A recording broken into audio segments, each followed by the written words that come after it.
Well, hello everybody and welcome back to the channel, my friends. Today is a big one. I say it every time I watch the original series that this is like my favorite day of the week because I'm finally seeing where Star Trek began. And because of that, I have sort of pushed to the periphery all of the Star Trek lore I've consumed to this point. I am sort of leaving the original series on its own to rebuild my understanding of Star Trek. I love everything I've seen, but I'm giving TOS its due, my friends. It is the originator, and thus should be how I base all of my feelings about Star Trek's lore and canon and all that great stuff. So, with that being said, whenever I describe my little adventure here of watching the original series to anybody that's already seen it, inevitably they will say, "Oh, have you seen?" And they'll rattle off some episodes. Almost always among that group, whenever they say, "Oh, have you seen this, that, and the other thing?" One of this, that, or the other thing is Balance of Terror. And today, my friends, we are watching Star Trek, the original series, Season 1, Episode 14, Balance of Terror. I have chills. I am so looking forward to this because one, I want to make my own informed opinion about it. I'm not going into this saying, "Oh, I'm going to love it." I'm going into this saying, a lot of people like this. Let's find out why. And if I'm one of them, awesome. And if I'm not, I want to know why.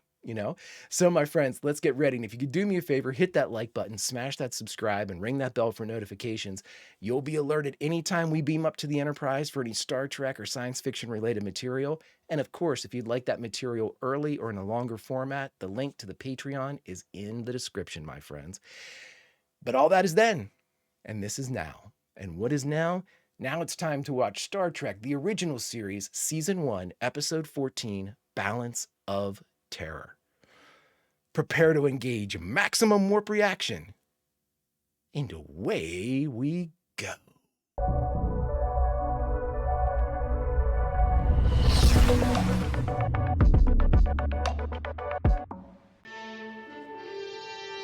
There's my beauty. I don't know if everybody knows that. That's my beauty.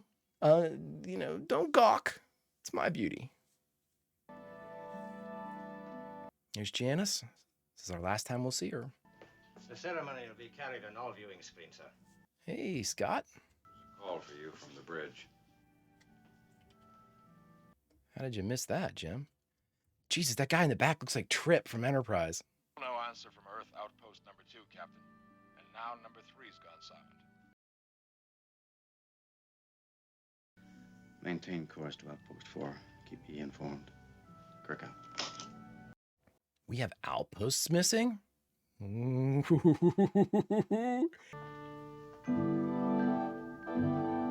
Oh, Montgomery, you're taking her down the aisle.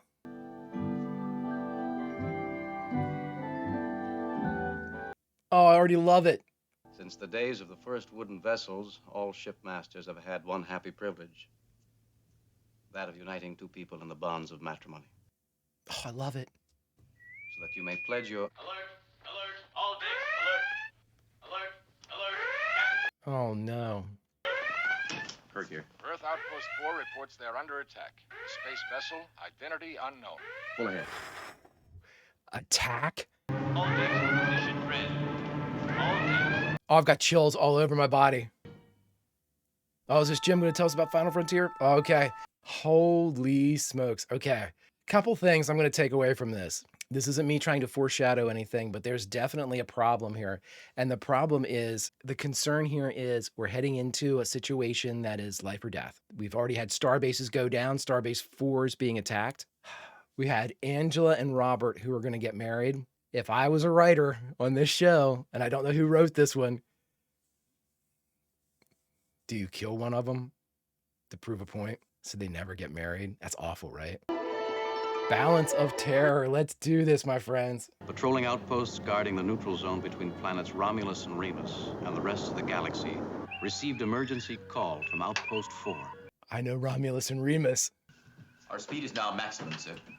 Fucking Sulu, man. It's not the same when Sulu's not at the helm. I'll be taking no questions at this time. Scotty. I've already talked to my engine room, sir. We'll get more speed out of her. I was going to ask if you had any more of that whiskey, Scotty, but sure. No identification, sir. There can't be much doubt who's attacking, sir.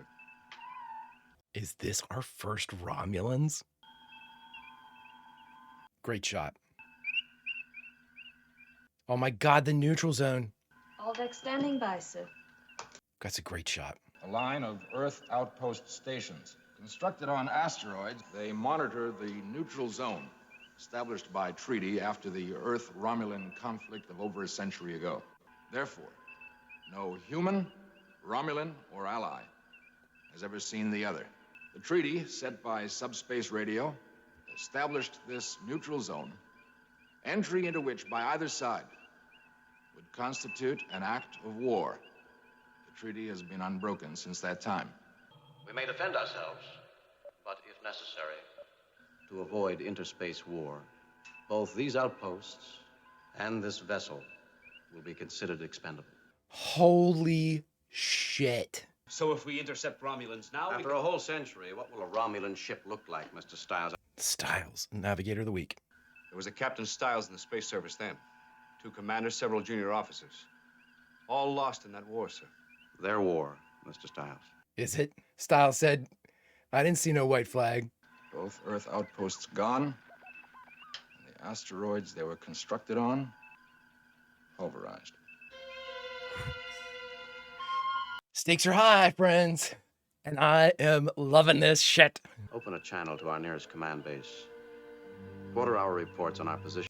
These shots. Energize main phases, Mr. Stiles. All weapons to full power. all weapons to full power.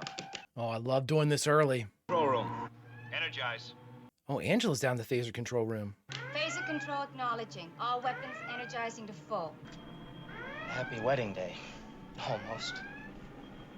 You won't get off my hook this easily.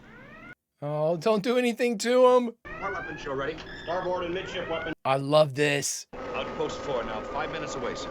And showing on my sensors, Captain. At least it's still there. Boy, they're hauling ass. Outpost 4. Do you read me, Enterprise?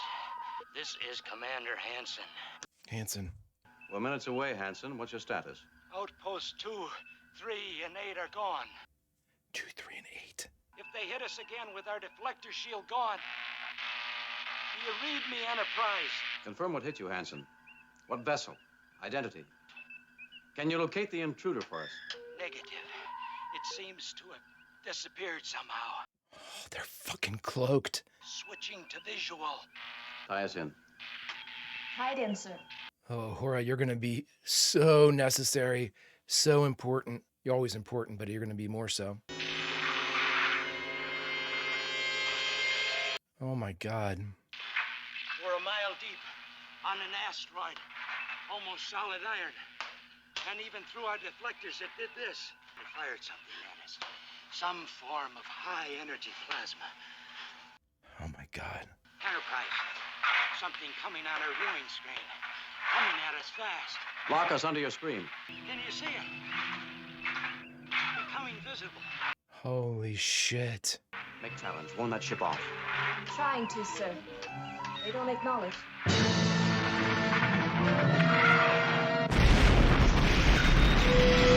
Holy shit. Oh, I got chills all over my body. And everybody wants to know that.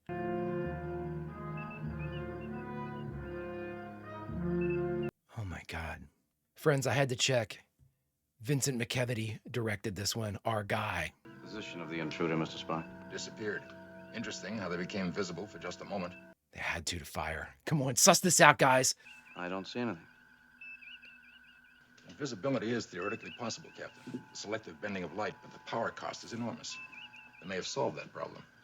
Blip has changed his heading, Captain. And in a very leisurely maneuver. They may not be aware of us. Their invisibility screen may work both ways. Sensors. The exact heading a Romulan vessel would take, Jim. Toward the neutral zone.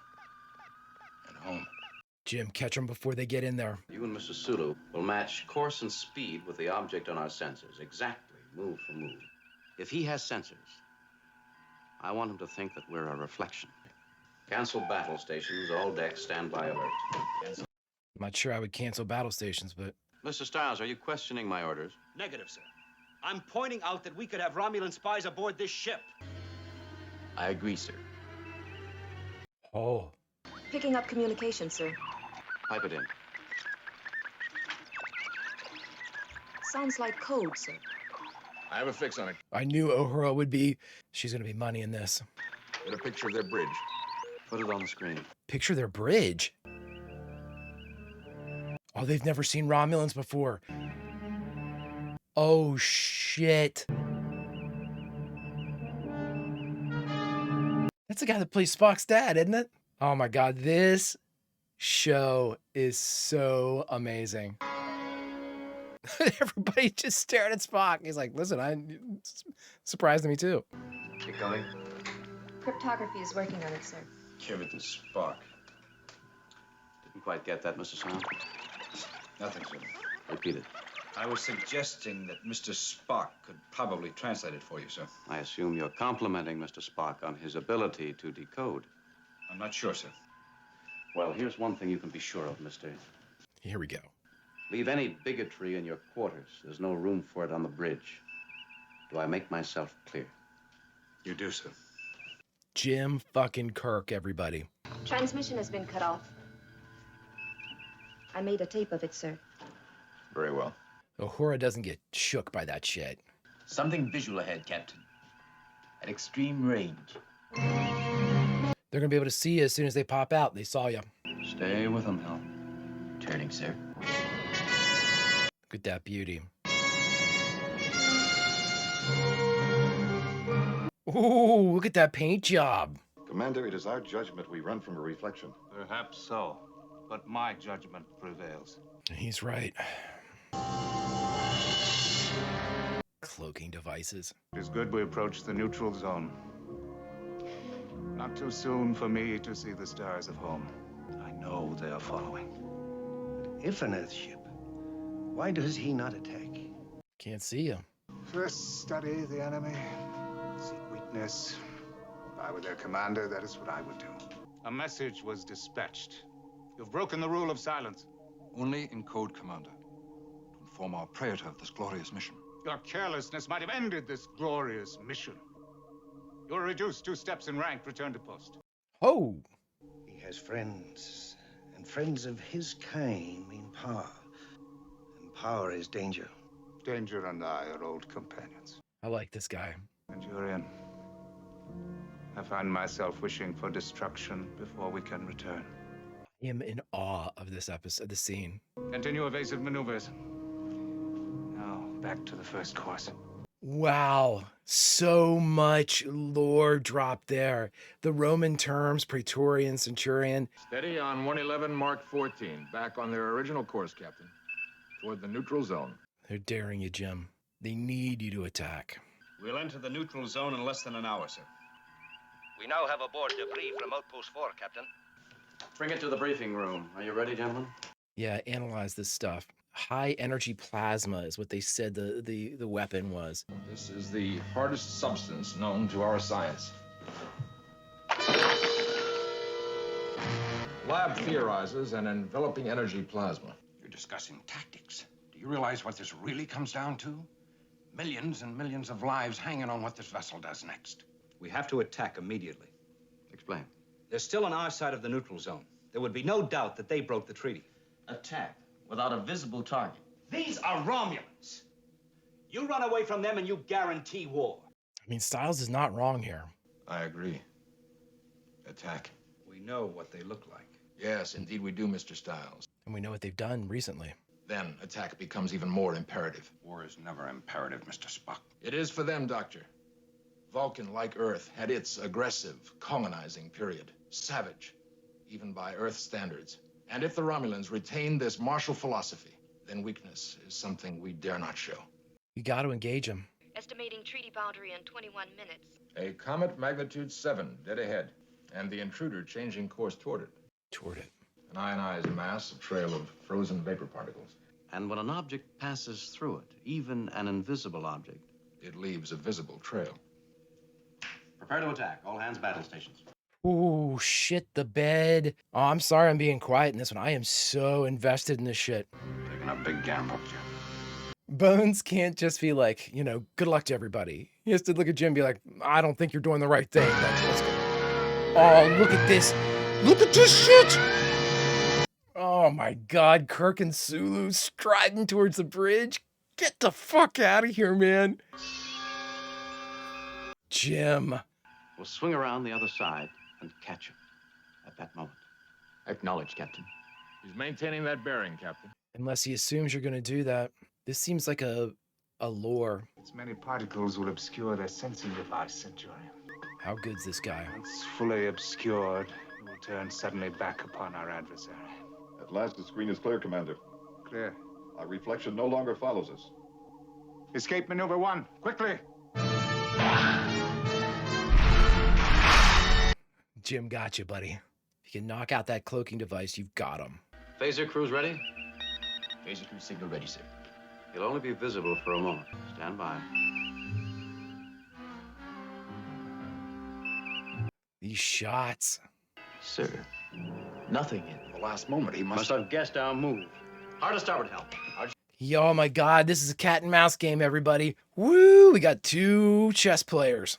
I won't underestimate him again. Now, fire blind, lay down a pattern. Phaser 1, fire. Phaser 1, fire.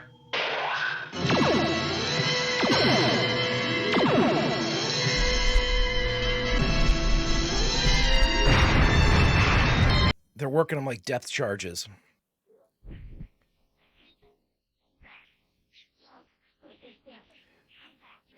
Oh, he pushed him out of the way. Divert all power to weapons. Oh my God, here we go. Phaser overload. Control circuit burnout. Get in there, Spock. Greatest fucking officer in Star Trek or Starfleet. Captain, are they surrendering? No. They're firing. They have to come visible to fire. Full astern. Emergency warp. Do we have emergency warp? Full power, sir. It's still overtaking us. Move. Serpentine pattern. We can get one phaser working, sir. One shot will detonate. Phasers, Mr. Spock. Impossible, Captain. Great. Captain, should I continue log entry? Affirmative. Continue log entry. Yes, sir. Jim keeping his cool. Ooh, just outrun it. 3, 2. Look at that. Impact.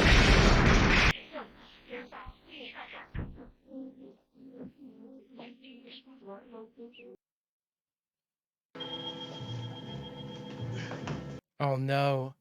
Okay, good. Oh shit. That got me, everybody. Oh, I thought something had happened to him. Phaser's operational, Captain. Damn, Spock. Like 30 seconds, brother. Bearing 111, Mark 14. Back to his old course. Yep. You may Thought think you we're destroyed. Captain. I wouldn't make that assumption. I don't think their captain will either. You got it, Jim. Same as before, Mr. Sulu. Reflection. Stay with it.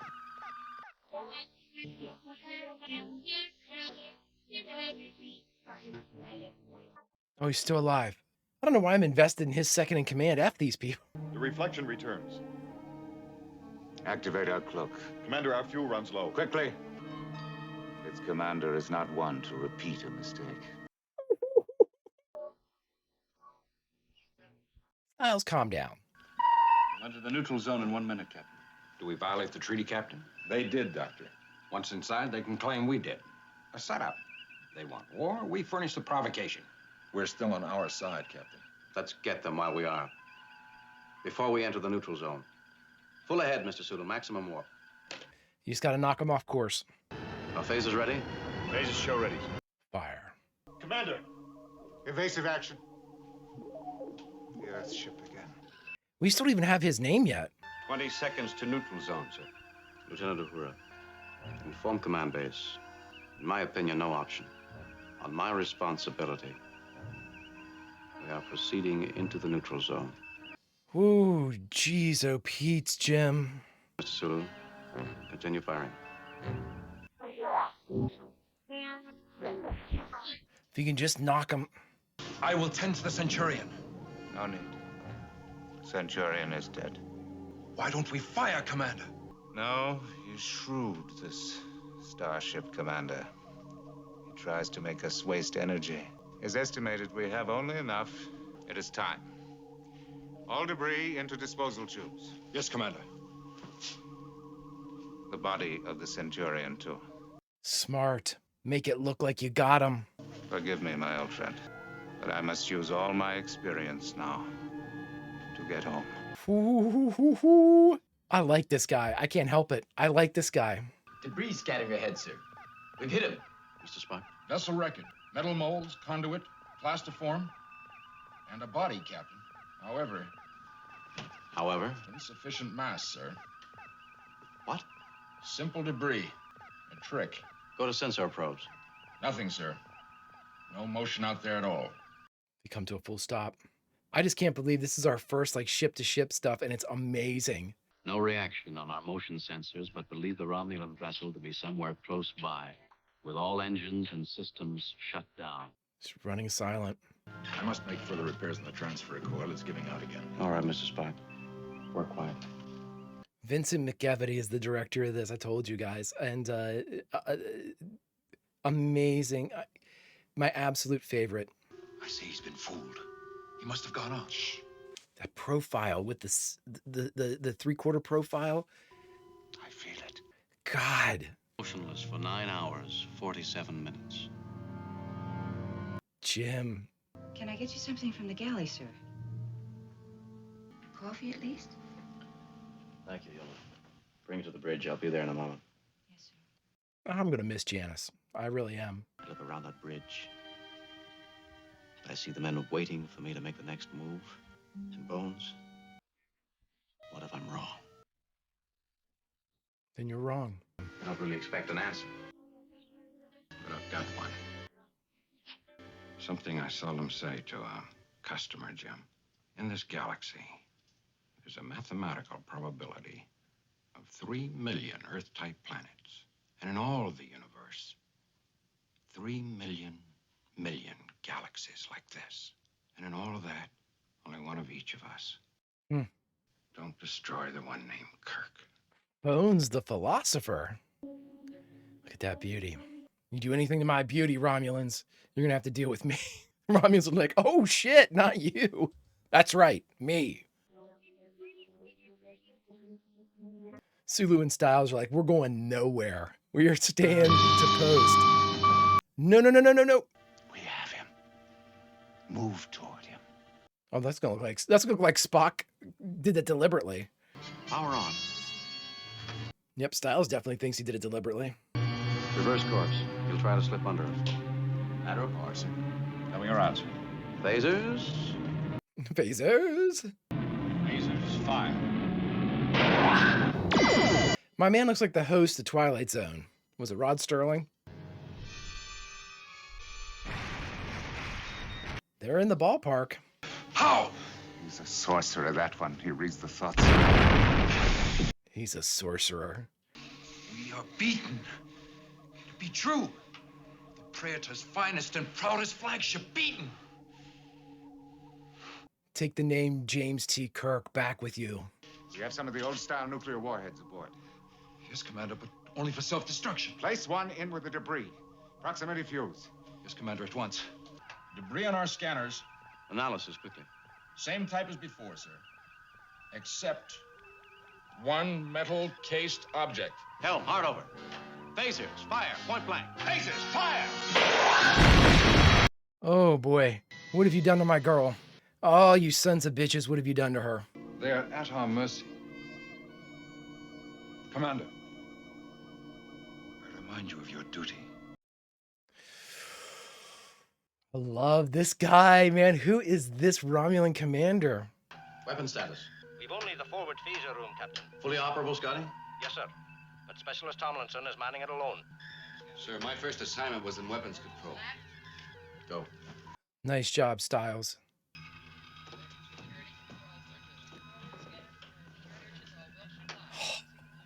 Oh, we're at navigation?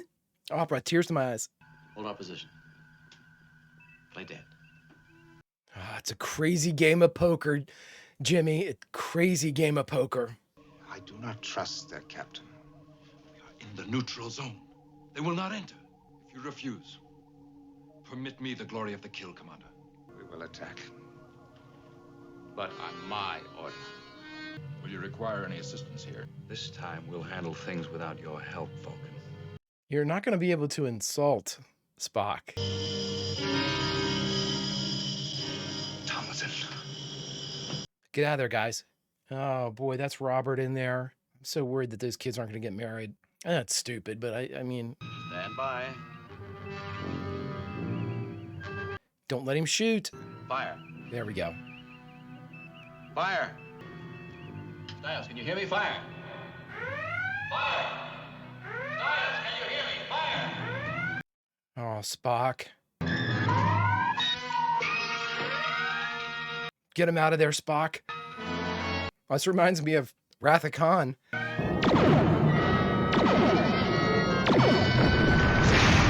That's right. That's right. Oh, wow. They're listing. Ship to ship, Uhura. Put this on the screen. Hailing frequencies open, sir. Hailing frequencies open. Do we finally get this guy's name? This is a mirror to the starbase. What do you have to say, buddy? I regret that we meet in this way. You and I are of a kind. You are. In a different reality. I could have called you friend. We are creatures of duty, Captain. I have lived my life by it. Just one more duty to perform. No, you don't have to do this. You don't have to go down with your ship, bud.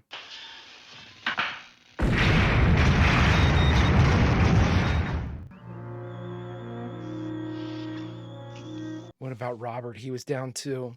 And you, Mr. Stiles? I'm alive, sir. But I wouldn't be. Not for Spock. Pulled me out of the phaser room. Saved my life. He risked his life, and after I saved a trained navigator so that he could return to duty. It was logical. How many men did we lose, Bones? Only one. No. Tomlinson. The boy who was going to get married this morning. Fuck. His fiancee's at the chapel now. Oh, you sons of bitches. I knew it. Finally received an answer from Command Base, sir. They say they'll support whatever decision you have to make. Oh, Angela. Jim, can you marry him anyway? I mean, I don't know how that works. Just let him be married.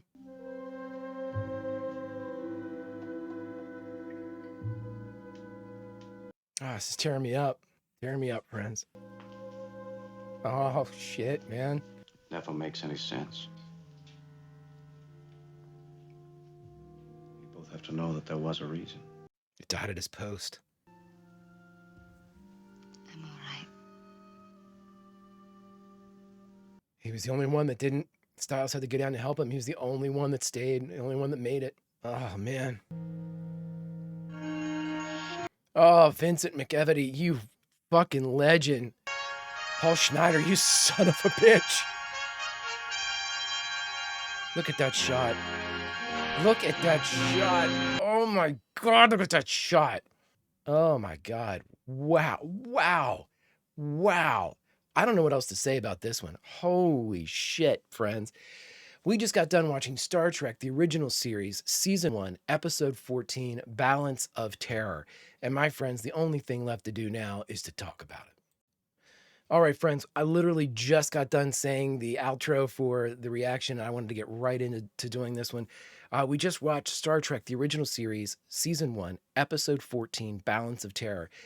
And when I said at the top that so many people had said, hey, have you seen Balance of Terror yet? Man, I can see why.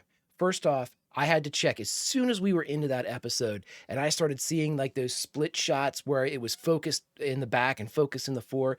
I'm like, these are shots we normally don't see. These are experimental shots. Even the light bar, which I'm not a huge fan of, but as soon as I saw that, I had to check who the director was.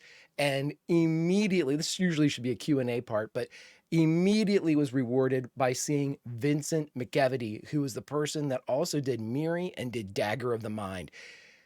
This is the guy that was responsible for in Miri the shot where they clean the little hand cleans the dirt mark on the window, and outside in the exterior distance you see Spock maintaining integrity inside the shot within the dirty mark in the window as he walks all the way up into the mid and then the fore and looks in the amazing shot. And then, of course, the original mind meld scene with Leonard Nimoy and Morgan Woodward when they were doing Spock and Van Gelder were doing the original mind meld. And that's where McKevity took the camera and panned it slowly around them to get all of those intimate shots.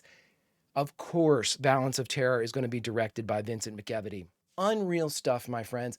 Those again, to end speaking about the last image that we saw from Balance of Terror, where Kirk, having delivered this terrible information, not delivering the terrible information, but kind of being there at ground zero for this widowed fiance and Angela, it doesn't make any sense and blah blah blah. And then to see him have to, like, it's back to duty for Jim. These moments of sorrow and these moments of failure and these moments of success and victory and heroism, they are so fleeting for our captain. He has to take the moment, positive, negative, or neutral, move through it, successfully navigate those moments, and then he is right back to the job. And showing him, Vincent McKevity showing that door open and him striding out into that is, to me, I'm getting choked up. Anytime from this point forward that I think of James T. Kirk and I think of William Shatner, that is what I will think of. It doesn't matter how cool you've been, what a crazy game of poker you just won. It is gone. Just like that. And you've got to be back for the next crazy game of poker, the next thing that comes along, the next tragedy, the next victory, the next failure. I couldn't have loved that shot anymore. It brings tears to my eyes. It is such an absolutely powerful moment to, oh, friends, I mean, I can go on and on about that. It does so much to promote the legend that is Jim Kirk. Because I always think, like, what do, like, the lower decks, what do the lower decks people on the Enterprise think of Kirk? He's got to be like a god, like an absolute living legend, the guy that has saved them countless times. Now, again, when I say Jim, it is the combined efforts of numerous people. Least of which is Spock, least of which is, everybody else that's kind of, all of the Uhura, who played an integral part in this episode, Sulu, Styles, our Navigator of the Weeks, Scotty, everybody, the entire crew is who really is responsible. It's just like with failures and successes, the captain takes the credit or the blame. And I mean, again, so many comments that you all give and say, well, this is the living legend that's Kirk. You're experiencing it. I couldn't agree with you all more. This is the original series.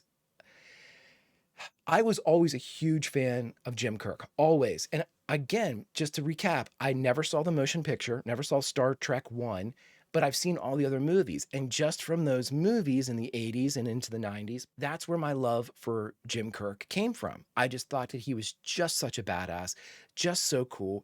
But by that time, as the older kind of statesman, the older Admiral Kirk, I didn't know. I'm getting choked up. I didn't know. I didn't know. I didn't know this. I didn't know. I knew he was legendary and everybody was like, oh, Jim Kirk this and Jim Kirk that. I didn't realize that it wasn't just lip service. It wasn't just like, oh, he's been around forever, so he's great. It was this guy, this crew, this ship was everything. My friends, I can't, I'm running out of things to say how much I'm here to say that of the limited Star Trek that I've seen, nothing has affected me more deeply than the original series. I mean, I find myself wowed every time we watch one of these. I mean, it's blowing my mind how good these episodes are. I mean, it It's mind-blowing how good these episodes are. The acting from I'm pretty sure that's Savick, right? Isn't that Spock's father eventually? Or Sarek? Is it Savick? Christ. Sarek. Amazing acting. In fact, amazing acting by all the Romulans. Incredible stuff. And we didn't get the name, did we? I mean, this was the Romulan commander. Unreal. Such a weighty game of cat and mouse with incredible expert tension built into the direction of the cameras and the performances of the actors by the actors themselves and by McEvity. Just to be able to show us everything, show us what starship battles are supposed to be. This game of it's almost like submarine fighting. Whenever you have this cloaked vessel that is, by all intents and purposes, yes, we can't see it, but it's blind as well.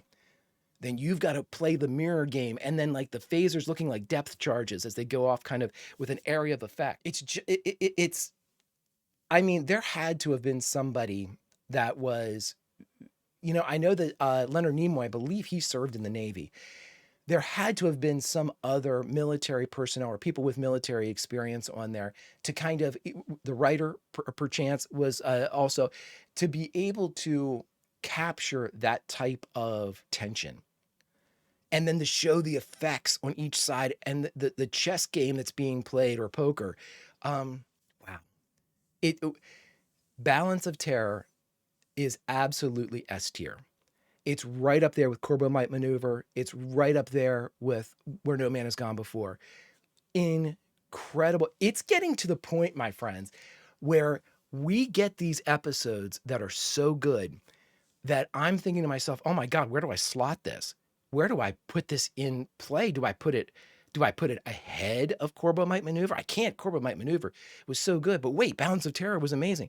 And I'm having difficulty figuring out how great these shows are in my own mind, which, what a wonderful problem to have. You're watching fantastic television and seeing fantastic stories brought to life. Please give me that problem for the next, 2.5 seasons. Again, I said I wasn't, but again, it just blows my mind, friends, that these are so good. And setting us up, and it was a visible setup. Showed the cards and everything. Flipped them around, let them see, and say, "Hey, it's what I'm going to be playing against you." Starting off with the marriage, and Jim's, in time-honored tradition, one of the greatest duties, and then them not getting married, and then of course, the dangling thread there is they're in phaser control. They're the ones that are in the harm's way. They target weapons and fire. That's the problem that we're going to have, But in this case, it was a coolant leak. Oh my God, things have overheated. You've been using phasers. I'm assuming that's probably what happened, and coupling that with like the near nuclear blast and all that stuff. But I mean, the tension is so real. It's shot so well. It gives us these moments, even the moment when like Spock jumped under his control panel to get the phasers back. I opened it up. It's on fire. Nimoy doesn't fucking care. Puts his hands into the flame, like patting them down and stuff.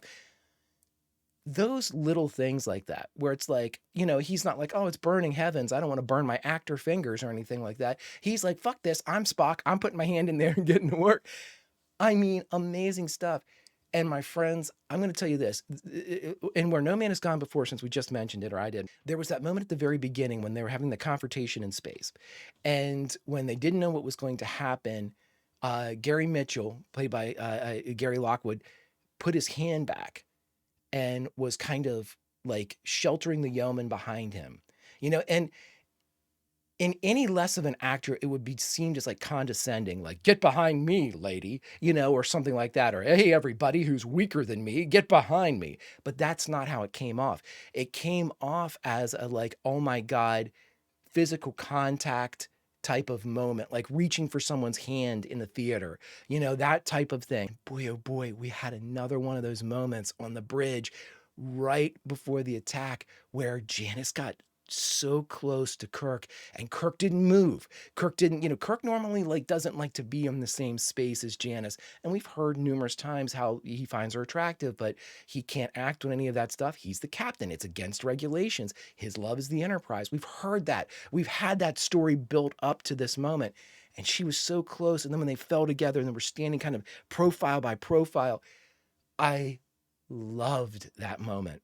It was so good. And you know what? I don't know how else to say this, but I'm so glad that both Jim and Janice had that moment where they were together for just the briefest of seconds, and it kind of speaks as to what could have been, if he wasn't her captain and she wasn't the yeoman, and if they maybe had met in different circumstances, or even after Starfleet, something could have, there was just a moment, a shared communal nearness, between two people that feel very strongly in both protective and friendly and also romantic feelings for one another, unable to act upon them. But there was that moment. It was like an Edith Wharton type of fucking novel, everybody, it was like the Age of Innocence, where they could just barely, just the brush of a cheek was considered, taboo or too over the top. And it was just like that moment was just so so delicious inside the space battle. Friends, that's called masterclass shit. I certainly can't do it. I can react to it and recognize it, but my friends, you all already have. I am front row seat for the greatest show on Earth, or any Earth, or the galaxies. And I am so absolutely floored with how great this show is. That's it, everybody. If you've stuck around this long, hit that like button, smash that subscribe, ringy ding ding that bell for notification, and you'll be alerted anytime we go live here on YouTube with any more of the incredible series that is TOS. Science fiction, anything that we go live with, you'll be alerted. If you want all of these Star Treks early, or anything that we have earlier, or in the full-length format, link to the Patreon is in the description, my friends. But all that is then, and this is now, and now there's only one thing left to do, and that's for me to send it over to Q for a little Q&A. Greetings, mon capitans, and welcome to another installment of Q&A. My friends, this is where, after watching and reacting to an episode, I go and look for little juicy tidbits, production elements, guest stars, and kind of familiarize myself with the things that would have spoiled the episode if I had looked it up before. And today, my friends, we are doing Balance of Terror. Again, the format is simple. I go through a couple topics, writers and directors, guest stars, core cast, production, and finally, my favorite, syndication cuts. Give just a very brief overview on any of these things. So if there's something in there that you learned that you didn't know before, that's awesome. All of these things I never knew before. So again, I'm hoping to pass along just a little bit of what I've uncovered, my friends. So let's jump into the Q&A for Balance of Terror. I'm going to go ahead and say this right now, friends. In my rankings, which is a video that'll be coming out in a little bit, Balance of Terror is now number 1. I love me some Gary Mitchell, but Gary Mitchell alone could not beat Balance of Terror for the number 1 spot, which is absolutely fantastic. All the episodes are great. That's the best. So anyway, my friends, let us go to see exactly who we have and what our answers are to the questions for this Q&A. Now, our writer and director, Paul Schneider, is the writer, and our guy, Vincent McEvedy, is the director. Now, this is Paul Schneider's first appearance here as a writer on the original series, but this is Mr. McEvedy, or Director McEvedy's, third appearance. He has been here, we mentioned it in the reaction, in Miri, in Dagger of the Mind, and now the third of his trilogy in the incredible Balance of Terror. His shots and fingerprints are all over this episode. They're all over Miri. They're all over Dagger of the Mind. He is revolutionary in my mind, and he makes Star Trek, the original series, even better with every appearance that he makes. He is, as to me, as important as any effect, as any guest star, as any core cast member. He is utterly fantastic and creates magnificent episodes. End of rant. My friends, what else did we get here? Well, we have some some guest stars, and most notably Mark Leonard, who ends up playing the unnamed Romulan commander, who is utterly fabulous in this episode, presents us with a strong counterpart to Kirk, who is just damn near as good at heading his craft as Kirk is heading the Enterprise, and he adds a level of, no pun intended, humanity to the role in his concern for his fallen friend who saved his life, his concern for his crew, his concern for duty. Mark Leonard hits it out of the park. And he quoted this, and I'm going to paraphrase what he said, but he was asked, because later he appears and is a mainstay in the universe as Sarek, Spock's father. And he was asked, hey, how do you like the role of Sarek? This is later in his life. And he said, oh, well, I really enjoyed playing Sarek. It was something that I could really kind of develop each time I was able to step into his shoes. But he said, the thing I'm most proud of in the Star Trek universe is when I was able to play the Romulan commander. That required the most work. A true professional, and again, we recognize it, Mr. Leonard, and you did a fantastic, it couldn't have been done better. Someone might have done it just as well, but no one could have done it better. Amazing stuff, my friends. Now, core cast for Balance of Terror. All hands accounted for, my friends. Everybody was here. Everybody was represented. All of our named core, Scotty and Sulu and Uhura, and of course Bones and Spock and Kirk. Everyone was there. Great, great stuff. And of course, it was also the last appearance of Grace Lee Whitney's Janice Rand. You will be missed, and very powerful moments with the side-by-side with Kirk that Vincent McKevity, our director, captured perfectly. Now, my friends, for production, some fun production notes about Balance of Terror.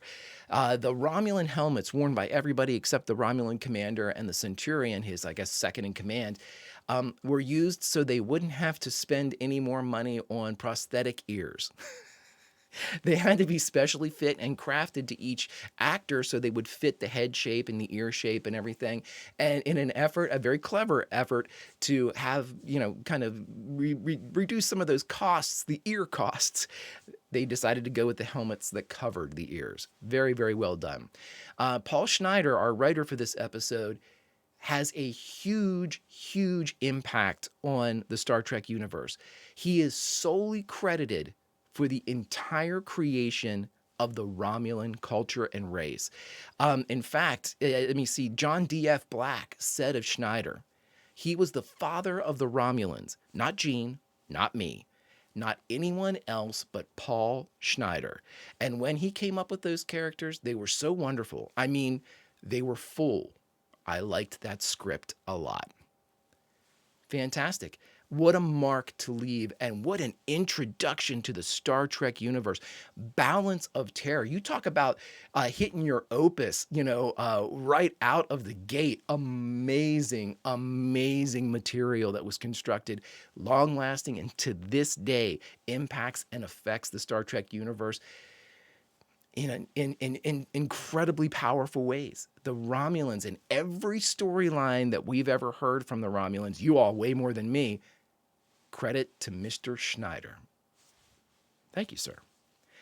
And last but not least, this was the first introduction of cloaking devices. There were mentions of cloaked ships in Enterprise with Scott Bakula, but again, this is timeline-wise, and this was the first, the introduction, the origin of the cloaking device. And final note, my friends, from production side of everything, is this was inspired. We mentioned it in the reaction. I mentioned it in the reaction that it seemed like a submarine battle, with the phasers acting as like depth charges to kind of suss out where the submarine was in the form of the cloaked Romulan ship.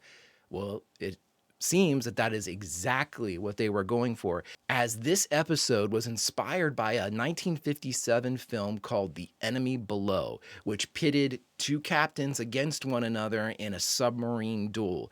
In addition to that, they think that Run Silent, Run Deep was another inspiration, another submarine film that inspired Balance of Terror. Regardless, where the inspiration came from, it was perfectly reflected in this brand new celestial environment in the galaxy and among the stars. a fantastic, almost, an honorific given to these prior works, that they were translated so well. The power and the idea of those original, run silent, run deep, and the enemy below, the power and the intent of that was so well translated to space. It's just a testament to the original story, and of course to Schneider's ability to adapt it to this new locale.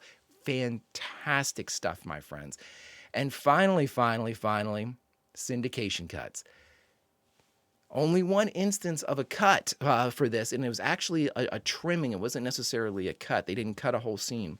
One affiliate ordered a cut where they ended up cutting about 30 seconds from the exchange between Janice and Kirk inside Kirk's room, when Kirk's kind of like resting during like the waiting game that was going on.